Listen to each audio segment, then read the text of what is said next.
بسم الله الرحمن الرحيم. السلام عليكم ورحمة الله. أنا بنضف يا جماعة، بس دلوقتي قلت أعمل أكلة حلوة كده. دي كبدة، دي كبدة معمولة بالبصل. بسم الله ما شاء الله، كبدة حلوة. بس أنا ما أعرفش الكبدة دي اللي بتتعمل بالبصل هل هي مصرية ولا من أي دولة أجنبية أو عربية، الله أعلم. بعدين بنضف بقى، قاعد سهران بنضف أهو. بسم الله ما شاء الله. ما يهمكش البلاط المكسر ده، ما يهمكش، هتحطوش في دماغك والله ما يهمكش. بس يا بدر دي اللهم صل على النبي، اسمها ايه؟ كبده. والله قلت اول مره اعملها، بس بجربها بقى. الساعه دلوقتي كام؟ تقريبا 4 وحاجه. ابو جاسر فاتح، ابو جاسر قاعد بقى، وولاد الكويت بسم الله ما شاء الله، ربنا يزيدهم من نعم الله يا رب. عمالين يفرحوا الناس، ربنا يزيدهم من نعم الله يا رب. كل واحد يفرح حد، اي واحد اي واحده بتفرح اي اسره، ربنا يفرحها ويديها اضعاف اللي هي بتعمله. انما بقى في ناس بيعملوا كده دعايه، في ناس الله اعلم، العلم عند الله. فانا مش مع الناس اللي بتعمل حاجه لاهداف. انا ليه؟ انا يعني احب الناس اللي بتعمل حاجه لله، عشان ربنا بعد عمر طويل، بعد ما ربنا يديهم العمر كده ويعيشوا على قد ما يعيشوا، تمام. بعد عمر طويل، اذا عشنا وكلنا عمر يعني، بعد عمر طويل يروحوا يلاقوا كتابهم بسم الله ما شاء الله مليان حسنات، احسن ما يروحوا يلاقوا كتابهم مليان سيئات.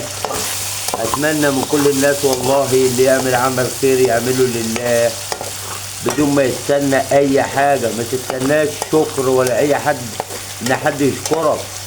لا، كفايه ان انت بتعمل عمل خير وربنا كاتب لك في كتابك الحسنات اللي انت عملتها. اوعى تستنى حاجه من العبد، اوعى. اللي عند ربنا ما بيروحش، اللي عند ربنا بيبقى كتير. انما اللي عند البني ادم، في ناس بتاكل وبتنكر. يعني ممكن تيجي تديها دعم وفجأة هوب تلاقيها بسم الله ما شاء الله خلعت عنك. طب ليه يا جدعان انتوا بتحبوا الناس ديت عشان فلوسها؟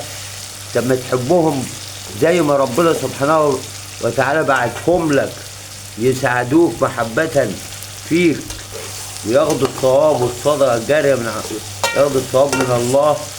انت ليه ما تشيلهاش جميلة؟ حد يجي يقول لي يا فاروق، طب ما انت مثلا حد وقف جنبك كتير وما صنتش. لا والله، والله لو انا ما صنتش اي حد كان معايا ما كانش ربنا بعت لي اللي افضل واحسن منهم، تمام. لو انا ما صنتش اي حد اللي كان معايا ما كانش ربنا سبحانه وتعالى عوضني بناس احسن وافضل منهم مليون مره. اوعى تفتكروا ان ربنا بيختار لنا الاوحش، لا، ربنا بيبعت لنا الاحسن والافضل. والله العظيم اوعى تفتكر ان ربنا بيختار لك حاجه وحشه. انت يكفي انك تقول يا رب ارزقني بالرزق الحلال من ولاد الحلال، ابعد عني المال الحرام من ولاد الحرام، قرب دايما مني ولاد الحلال، ابعد عني ولاد الحرام. تلاقي ربنا سبحانه وتعالى بعت لك ولاد الحلال اللي يقفوا جنبك ويساعدوك، ولو لقوك في ضيقه هيسندوك.